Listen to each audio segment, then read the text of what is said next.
ગઈ 29 તારીખે વહેલી સવારે 3:30 વાગ્યાની આજુબાજુ એ ડિવિઝનમાં પ્રગતિ હોસ્પિટલની બાજુમાં બે જૂથના લુખાઓ વચ્ચે અથડામણનો એક બનાવ બન્યો હતો. તો આ બનાવ બાબતે બંને પક્ષો વચ્ચે સમાધાન થઈ જવાના કારણે કોઈ પણ પક્ષે પોલીસ સ્ટેશનમાં ફરિયાદ આપી નહીં. તો એના પછી પોલીસ ડિપાર્ટમેન્ટ તરફથી સરકાર તરફે એક ફરિયાદ દાખલ કરવામાં આવેલ હતી, જેમાં ખૂનની કોશિશ, રાયોટિંગ અને બીજી આર્મ્સ એક્ટની કલમો મુજબ એક ગુનો દાખલ કરવામાં આવેલ હતો. આ બનાવના ગંભીરતાને ધ્યાને લઈ માનનીય સીપી સર બ્રજેશકુમાર જાસર અને additional CP sir Mahendra Bagadiya સરની સૂચના હતી કે આરોપીઓને તાત્કાલિક ધરપકડ કરવામાં આવે અને એના વિરુદ્ધ કડક કાયદાકીય કાર્યવાહી કરવામાં આવે. આ બાબતને ધ્યાને લઈ એસીપી શ્રી ભરત બસિયા સાહેબના નેતૃત્વમાં ક્રાઇમ બ્રાન્ચના પીઆઈ શ્રી ડામોર સાહેબ, શ્રી જાદવ સાહેબ અને ગોંડલિયા સાહેબની ટીમો લાગેલી હતી. ગઈકાલે માલિયાસણ નારિંગ રોડ પાસેથી આ એક બનાવમાં સામેલ 7 આરોપીઓની ધરપકડ કરવામાં આવેલ છે, જેમાં હર્ષદીપસિંહ, જિગ્નેશ, હિંમત, લકીરાજ, મનીષદાન, પરિમલ અને મોન્ટુ. આમ કુલ 7 આરોપીઓની ગઈકાલે ધરપકડ એસઓજી દ્વારા કરવામાં આવેલ છે અને બાકી જે આરોપી એમાં સામેલ છે બીજી ગેંગના, એની પણ શોધખોળ અત્યારે ચાલુ છે.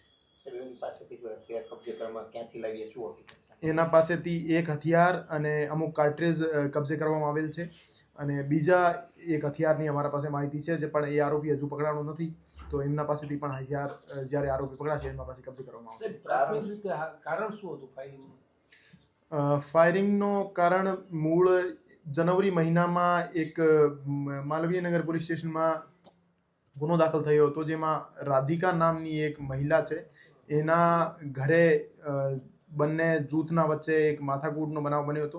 એના લીધે પછી તાલુકા વિસ્તારમાં એક અટેમ્પ્ટ ટુ મર્ડરનો ગુનો દાખલ થયેલો હતો અને ફરીથી ઓગસ્ટ મહિનામાં બંને જૂથ વચ્ચે એક આ માથાકૂટના ખાર રાખી એક ફરીથી બનાવ બન્યો હતો અને એ જ જૂની ચાલતી 10 મહિનાથી જે માથાકૂટ ચાલે એની જે બનાવ બન્યા છે 3 બનાવ, એની જે મનમાં ખાર રાખી આ જ બનાવ બન્યો હતો. રાધિકા સામે કોઈ ફરિયાદ કે ગુનો નોંધાયેલો?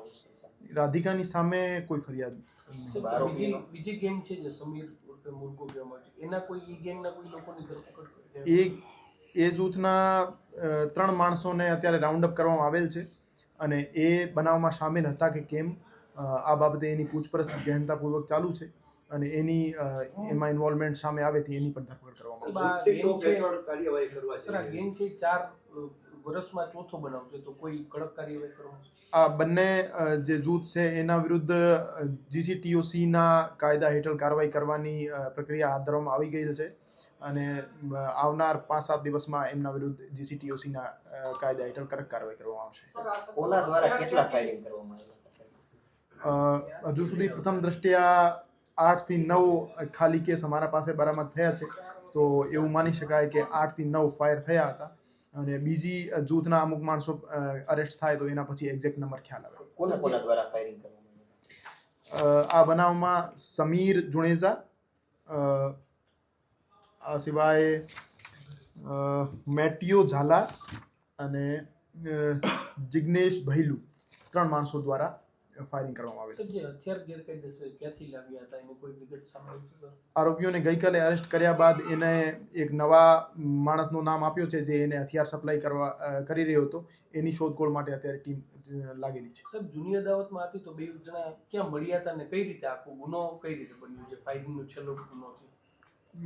એ જે બનાવ બન્યો છે એમાં જે સમીર જુણેજા નામનો માણસ છે એના રિલેટિવ પ્રગતિ હોસ્પિટલમાં દાખલ હતા.